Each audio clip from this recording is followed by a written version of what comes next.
আসসালামু আলাইকুম এভরিওয়ান, আপনারা সবাই কেমন আছেন? আশা করছি ভালো। আলহামদুলিল্লাহ, আমরাও ভালো আছি, সুস্থ আছি। আবারও একটা নতুন ভিডিও নিয়ে আপনাদের মাঝে আমি হাজির হয়ে গেছি। তো ভিডিওটা কেমন লেগেছে আর কে কোথা থেকে দেখছেন সেটা কিন্তু অবশ্যই আমাকে কমেন্ট করে জানাবেন।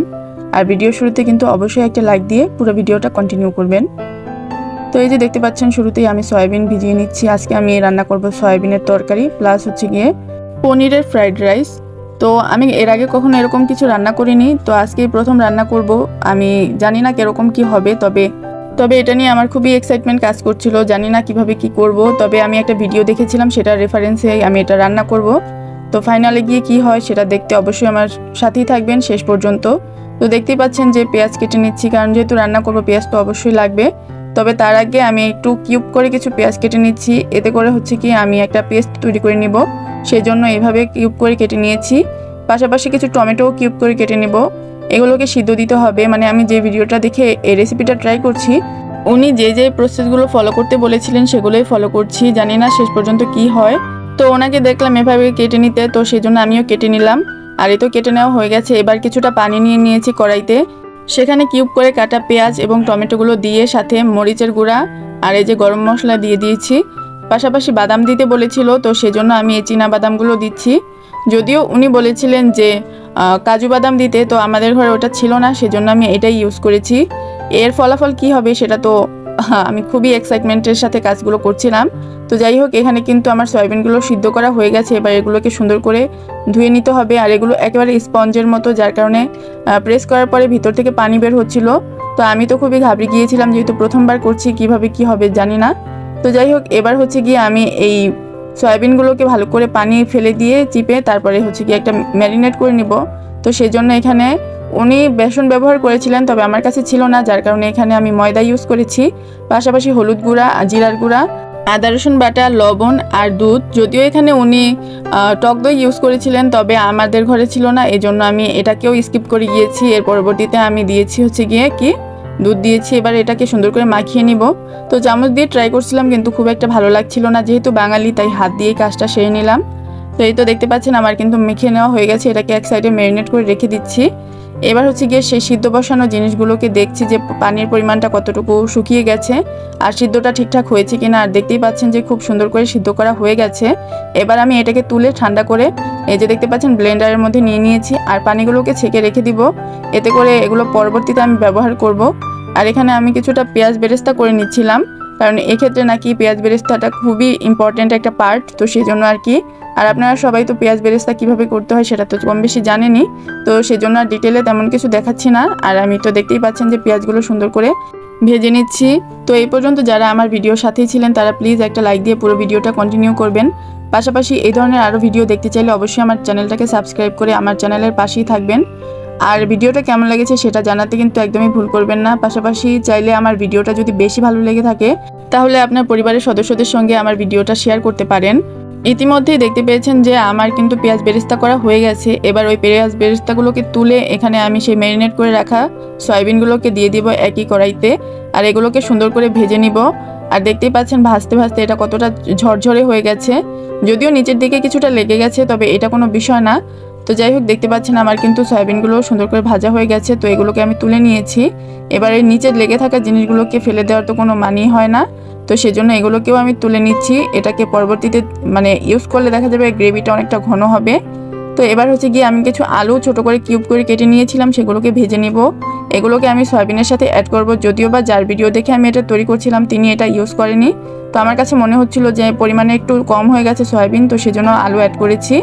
তো যাই হোক, এটাকে ভাজতে ভাজতে আমি এখানে একটা পেস্ট করে নিব বলেছিলাম আগে, তো সেটা করে নিচ্ছি। আর কি দিয়েছি সেটা তো দেখতেই পেলেন। শুরুতে সিদ্ধ করে রাখা পেঁয়াজ আর টমেটোগুলোকে দিয়ে তারপরে এখানে কাঁচামরিচ, পেঁয়াজ বেরেস্তা আর হচ্ছে ধনিয়া পাতা দিয়ে সেগুলোকে সুন্দর করে ব্লেন্ড করে নিব। আর এর ফাঁকে দেখতে পাচ্ছেন যে আমার আলুগুলোও কিন্তু সুন্দর করে ভাজা হয়ে গেছে, এমনকি সিদ্ধ হয়ে গেছে। তো সেই জন্য আমি আলুগুলোকে একটা বাটিতে তুলে নিচ্ছি। আর এই ফাঁকে আমি চা খেয়ে নিচ্ছি, কারণ আমার দুপুরবেলাতে চা খাওয়ার ক্রেভিংস ওঠে। এটা তো আপনারা যারা আমার প্রিভিয়াস ভিডিওগুলো দেখেছেন তারা অবশ্যই জানেন। তো সেই জন্য চা খেয়ে এবার চলে এসেছি ভাত রান্না করতে, কারণ ভাত ছাড়া তো তরকারি খাওয়া একেবারেই অসম্ভব, যেহেতু আমরা বাঙালি।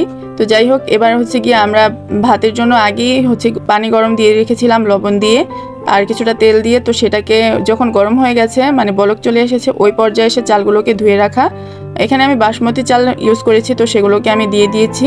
আর অবশ্যই বাসমতি চালগুলোকে ধুয়ে কিছুক্ষণ ভিজিয়ে রাখতে হবে। আর এরই মধ্যেই দেখতে পাচ্ছেন যে আমার বিড়ালটা আমার পিছু ছাড়ছে না। তো যাই হোক, এবার হচ্ছে গিয়ে দেখতে পাচ্ছেন যে চালটা হয়ে গেছে। এবার আমি পানিটা ঝারিয়ে নিয়েছি অফ ক্যামেরাতে। আর এদিকে দেখতে পাচ্ছেন যে পেস্ট করে নিয়েছিলাম ওই মিক্সচারটাকে। এবার হচ্ছে গিয়ে ওই ঝোলের সাথে এই মিক্সচারটাকে অ্যাড করে নিব। তো দেখতেই পাচ্ছেন যে কিভাবে অ্যাড করছি, কিন্তু আনফরচুনেটলি আমি যে বাটিটাতে নিয়েছি এই বাটিটা পরিমাণের থেকে ছোট হয়ে গেছে। তো কি আর করব, সেজন্য এটাকে বাটিটা চেঞ্জ করে নিয়েছি। তো সব কিছু যেহেতু গোছানো হয়ে গেছে, তো সেজন্য আমি এখানে রান্নাটা বসিয়ে দিব। মূলত এখন আমি তরকারিটাকে রান্না করে নিব। তো সেজন্য তেল দিয়ে নিয়েছি, আর একই কড়াইতেই রান্না করছি, সেজন্য একটু কেমন হয়ে আছে যেন। তো শুরুতে আমি গরম মশলা অ্যাড করে সেখানে আমি হলুদ গুঁড়া, মরিচ গুঁড়া, ধনিয়া জিরার গুঁড়া দিয়ে তারপরে সুন্দর করে ভেজে নিয়েছি তেলের উপরে। এতে করে কালারটা অনেক সুন্দর আসবে। তো এবার হচ্ছে গিয়ে সেই মিক্স ব্লেন্ড করে রাখা উপাদানগুলোকে এখানে অ্যাড করে দিয়েছি। আর এবার হচ্ছে সুন্দর করে নেড়ে এটাকে কষিয়ে নিতে হবে। তবে আমার কাছে মনে হচ্ছিল যে মরিচের গুঁড়াটা একটু কম হয়েছে, তো সেই জন্য আরও কিছুটা অ্যাড করেছি, কারণ আমরা ঝাল খুবই পছন্দ করি। তো সেই জন্য তো যখন কষানো হয়ে গেছে মোটামুটি ওই পর্যায়ে এসে সেই ভেজে রাখা সয়াবিন ও আলুগুলোকে দিয়ে এবার ভালো করে নেড়ে নিচ্ছি। আর এই যে আমি রান্না করতে যাব, একটা অ্যাক্সিডেন্ট না হলে তো আমার হবেই না। তো যাই হোক, এটাকে অন্য চুলায় শিফট করে দিয়েছি। এরপরে আমি এখানে পনিরটাকে ভেজে নিব। আর এই পনিরটাকে কিন্তু আমি নিজেই তৈরি করেছি বাড়িতে। তো সেজন্য দেখতেই পাচ্ছেন যে কি সুন্দর হয়েছে। এবার হচ্ছে গিয়ে আমি এটাকে সুন্দর করে ভেজে তুলে নিব। কিন্তু এখানে একটা মিস্টেক করেছি, সেটা হচ্ছে যার ভিডিও দেখে এই রেসিপিটা ট্রাই করছি উনি কিন্তু এই পনিরগুলোকে পানিতে তুলে নেয়নি, তবে আমি ভুল করে তুলে নিয়েছি। তো যাই হোক, কিছু করার নেই।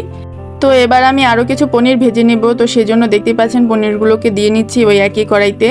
আর এই ফাঁকে কিন্তু আমি ওই দিকে রান্নাটাও করে নিচ্ছি, তরকারি। আর এই তো দেখতে পাচ্ছেন আমি দুই দিকে দুইটা সামলে নিচ্ছি রান্না। তো এইদিকে দেখতে পাচ্ছেন যে পনিরটা একটু কেমন যেন গলে গেছে। এটা আমারই ভুল ছিল, কারণ এটা হচ্ছে বাসি দুধ দিয়ে তৈরি করা হয়েছিল, যার কারণে এমনটা হয়েছে। তো এই তো দেখতে পাচ্ছেন আমার কিন্তু তরকারি রান্না করা হয়ে গেছে অলরেডি। এখানে আমি কিছুটা ধনিয়া পাতা অ্যাড করে তুলে নিয়েছি। লবণটা কিন্তু অবশ্যই চেক করে নিয়েছি, না হয়তো আমরা খাবো কি করে, সেটাই তো বিষয়, তাই না? তো এবার হচ্ছে গিয়ে আমি ভাতের ব্যাপারটা তৈরি করে নিব। তো সেই জন্য দেখতে পাচ্ছেন যে পেঁয়াজ ভেজে নিয়েছি। এবার কিছু সবজি অ্যাড করব, যেহেতু ফ্রাইড রাইস, তো সেক্ষেত্রে তো সবজি অ্যাড করতেই হবে। তো সেজন্য দেখতে পাচ্ছেন এখানে আমি টমেটো, কাঁচামরিচ আর হচ্ছে গিয়ে গাজর দিয়ে কিছুক্ষণ ভেজে নিচ্ছি। এতে করে গাজরটা সুন্দর করে সিদ্ধ হয়ে যাবে, কারণ গাজর সিদ্ধ হতে কিন্তু একটু সময় লাগে।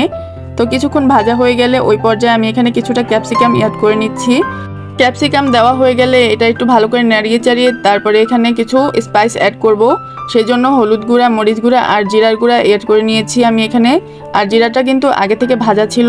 তো এটা দেওয়ার মূল কারণ হচ্ছে কালারটা যাতে সুন্দর আসে, কারণ ফ্রাইড রাইসটা একটু কালারফুল হবে। তো দেখতেই পাচ্ছেন ভাজা হয়ে গেলে যখন আর কি গন্ধটা মজে যাবে, ওই পর্যায়ে আমি এখানে সেই রান্না করে রাখা ভাতগুলোকে অ্যাড করে নিচ্ছি। আর এবার হচ্ছে গিয়ে একটু নেড়ে চেড়ে মিশিয়ে নিচ্ছি যেন কালারটা সব জায়গায় ছড়িয়ে পড়ে। আর দেখতেই পাচ্ছেন কতটা ইয়াম্মি লাগছিল। তো এই পর্যায়ে এসে আমি সেই ভেজে রাখা পনিরগুলোকেও অ্যাড করে নিচ্ছি। আর আমি যেহেতু আজকে পনিরের ফ্রাইড রাইস রান্না করছি, তো পনির তো অবশ্যই লাগবে। আর পনিরগুলো একটু জড়সড়ো হয়েছিল, তো সেজন্য হাত দিয়ে ছাড়িয়ে দিচ্ছিলাম। আর এরই মধ্যেই কিন্তু আমার রান্নাটা অলমোস্ট ডান। তো দেখতেই পাচ্ছেন যে কতটা টেস্ট লাগছে। যদিও বা এটাকে রান্না করার পর আব্বুকে জিজ্ঞাসা করেছিলাম যে এগুলো কী বলো তো, আব্বু তো বলতেই পারছিল না। যদিও বা রান্নার শুরুর দিকে খুবই নার্ভাস ছিলাম, কিন্তু পরবর্তীতে যখন রান্নাটা হলো আর খেলাম তখন বুঝতে পেরেছি এটা খুবই টেস্টি হয়েছে।